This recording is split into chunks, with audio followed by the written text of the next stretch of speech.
le monde le sait, pour avoir un visa, il faut obtenir un rendez-vous.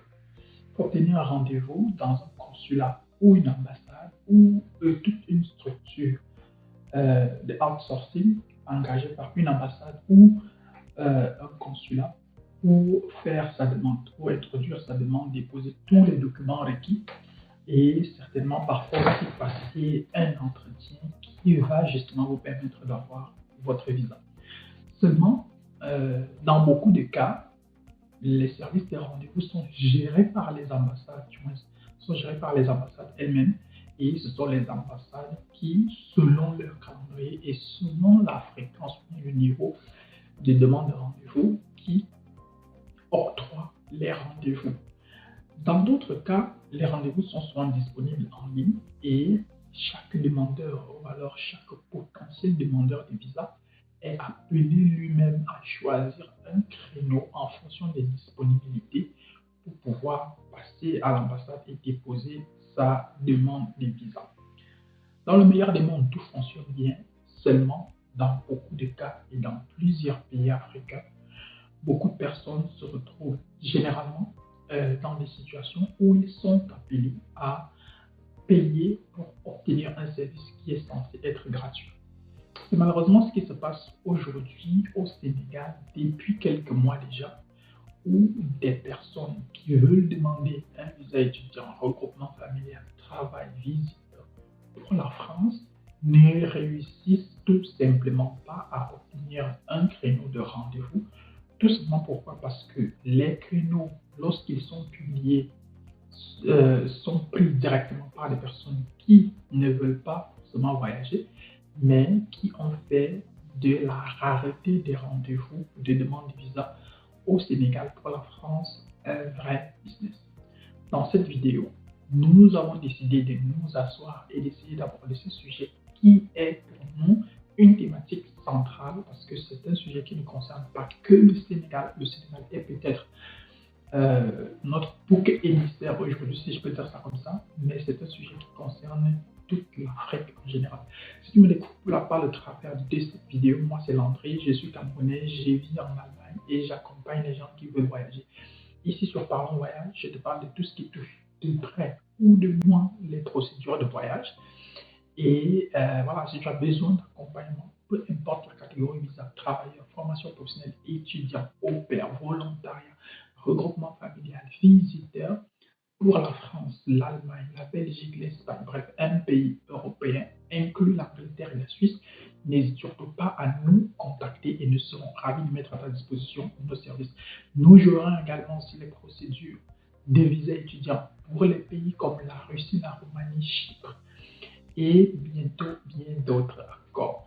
Regardez cette vidéo jusqu'à la fin et essayons de comprendre ensemble ce phénomène de vente et de rendez-vous et dis-nous en commentaire sur tout ce que tu en penses, si les uns et les autres ont bel et bien le droit de vendre des rendez-vous supposés être disponibles en ligne pour les véritables demandeurs des visas.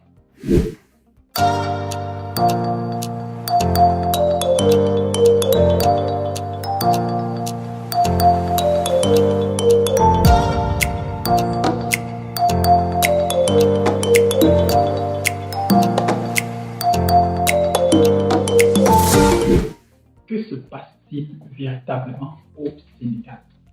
En début octobre 2023, dans un article publié par RFI sur son site internet, nous apprenons justement que du côté du Sénégal, il est extrêmement difficile d'obtenir un créneau de rendez-vous pour une demande de visa pour la France. Le site internet VFS Global, qui gère, du moins par le site internet, l'entreprise VFS Global, qui gère la coordination de rendez-vous de demande de visa pour la France au Sénégal, n'a presque jamais de disponibilité sur ce site internet. Dans l'article, lorsqu'on le parcourt, on apprend qu'il y a des personnes qui, depuis plus de 2 mois, sont toujours à la recherche d'un créneau de rendez-vous. On a des personnes, que ce soit des personnes qui veulent demander des visas visiteurs ou des visas étudiants qui sont bloqués tout simplement parce qu'ils ne trouvent pas de créneaux de rendez-vous. Et dans l'article, on apprend également aussi que les rendez-vous se vendent par le travers des intermédiaires à hauteur de minimum 100 000 francs CFA. 100 000 francs CFA, nous sommes environ 150 euros. Et que parfois, ce sont des prix qui peuvent atteindre jusqu'à 400 000 francs CFA. 400 000 francs CFA, nous sommes à quoi? Nous sommes à 400 000 francs CFA, 200 000, c'est environ 300 euros. 400 000 francs CFA, nous sommes à environ 600 euros. Et lorsque tu payes ces 600 euros-là, tu n'es pas sûr à 100% que tu obtiendras un rendez-vous. C'est ça le drame de l'histoire. Et c'est justement une situation qui désole plus d'un, parce que voilà, imaginez quelqu'un qui a investi son temps et son argent pour faire une demande de visa et qui, ayant réuni tous les documents nécessaires, se retrouve bloqué comme ça à la fin, tout simplement parce qu'il n'y a pas de rendez-vous. Qu'est-ce que la personne va faire? Si je fais un mois sans obtenir un rendez-vous, sans pouvoir obtenir un rendez-vous, mais c'est clair que je vais chercher d'autres voies et moyens pour obtenir ce rendez-vous. Tu vas obtenir d'autres voies et moyens pour obtenir ce rendez-vous. Et c'est la raison pour laquelle beaucoup de personnes au Sénégal aujourd'hui sont contraintes de payer pour avoir un rendez-vous. Pour avoir un rendez-vous, pour pouvoir tout simplement déposer leur demande de visa. Parce qu'il vaut mieux même encore déposer sa demande de visa et que le visa soit refusé que d'être là impuissant sans savoir exactement ce qu'on peut faire face à cette situation. Et voilà. Donc, c'est une actualité qui m'est venue par les réseaux sociaux. J'ai trouvé important de m'asseoir et d'en parler ici sur Parlons Voyage parce que, comme je dis, l'objectif ici est d'aborder toutes les thématiques qui touchent de près ou de loin les procédures de voyage ou alors les personnes qui veulent voyager. C'est une situation qui personnellement me désole parce que justement, moi qui suis dans les voyages, je sais à quel point il est compliqué, je sais à quel point il est difficile de monter un dossier pour une demande, un dossier crédible pour une demande de visa. Je sais à quel point ça peut coûter cher de rassembler tous les documents nécessaires, plus particulièrement encore pour des catégories de demandes de visa comme les étudiants, où parfois il faut avoir une admission. En plus de l'admission, il te faut avoir soit une prise en charge, soit un compte bloqué. Et parfois, les personnes, même la prise en charge en question, il faut peut-être trouver quelqu'un avec qui tu vas négocier pour que la personne accepte de te signer le document en question, ou bien s'il te faut une autorisation de virement irrévocable, il te faut parfois prendre des dettes, ou bien trouver quelqu'un qui va mettre à ta disposition cet argent-là, ou bien même la famille est souvent appelée à se cotiser des mois, voire des années durant pour pouvoir réunir le montant requis. Donc, se retrouver comme ça, à la fin, beaucoup vont parler de sorcellerie, mais il n'y a pas de sorcellerie dedans. Il n'y a pas de sorcellerie dedans. Pour moi, c'est juste de la méchanceté. Pour moi, c'est juste de la méchanceté. Et bon, je comprends. Beaucoup vont me dire que non, c'est le business et tout, et qu'en business et en affaires, il n'y a pas, on ne met pas les organes, comme on dit au Cameroun. Oui, je peux vous le concéder. Mais toujours est-il qu'une action comme celle-là, juste parce qu'on veut se faire quoi, 100 000 francs, 200 000 francs, 150 000 francs, par des actions comme celle-là, on est en train de mettre un frein, on est en train de freiner la vie des centaines, voire des milliers de personnes. Des centaines, voire des milliers de personnes.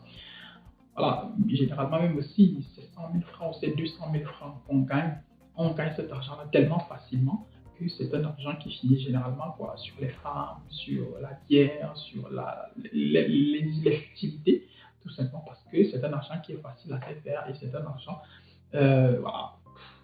Donc, mais bon, qu'à cela ne tienne, le Sénégal n'est malheureusement pas un cas isolé. Parce que dans d'autres pays africains, les mêmes choses se font. Beaucoup de personnes payent des rendez-vous à gauche, à droite, pour pouvoir déposer leur demande de visa. Je le disais tantôt, le Sénégal n'est malheureusement pas un cas isolé.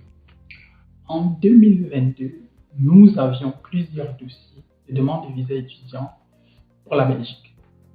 Parmi les dossiers que nous avions, l'un des dossiers n'a malheureusement pas marché. Et la personne a obtenu un refus de sa demande à cause d'un dépôt tardif.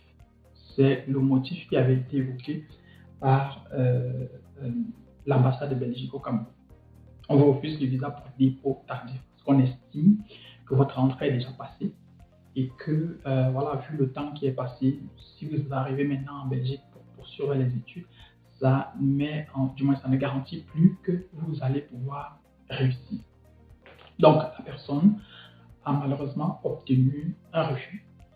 Et lorsqu'on essaie de faire un peu les calculs, les dépenses qui avaient été faites s'élevaient à plus de 1,3 million, donc soit plus de 2 000 € qui avaient été dépensés. Et le visa a été refusé pour un dépôt tardif. Le dépôt tardif, il survient justement aussi parce que nous avions eu un problème de créneau de rendez-vous. Lorsque on commence à chercher les rendez-vous, les créneaux de rendez-vous étaient déjà très avancés. Le temps que la personne dépose sa demande de visa, le temps que la demande de visa soit traitée, la rentrée était passée. Lorsqu'on lui a répondu, elle n'a malheureusement pas pu justifier qu'elle pouvait arriver à temps. Donc, car cela ne tienne, à côté, nous avions d'autres dossiers qui, eux, ont sorti de l'argent, ont soudoyé à gauche, à droite pour facilement obtenir les rendez-vous. Et aussi bien, tenez-vous bien, à Campus Belgique au Cameroun que au niveau de l'entreprise qui gère les rendez-vous pour les demandes de visa au Cameroun, qui s'appelle sans aucune publicité ou sans aucune mauvaise publicité aucune. Hein, donc, l'entreprise en question, elle s'appelle TLS Contact. Donc, au niveau de TLS Contact, à Yaoundé également, on a dû débourser de l'argent pour obtenir les rendez-vous. Et ce n'est que grâce à ça que nous avons pu obtenir un rendez-vous rapidement du côté de Campus Belgique à Yaoundé et du côté de TLS Contact à Yaoundé.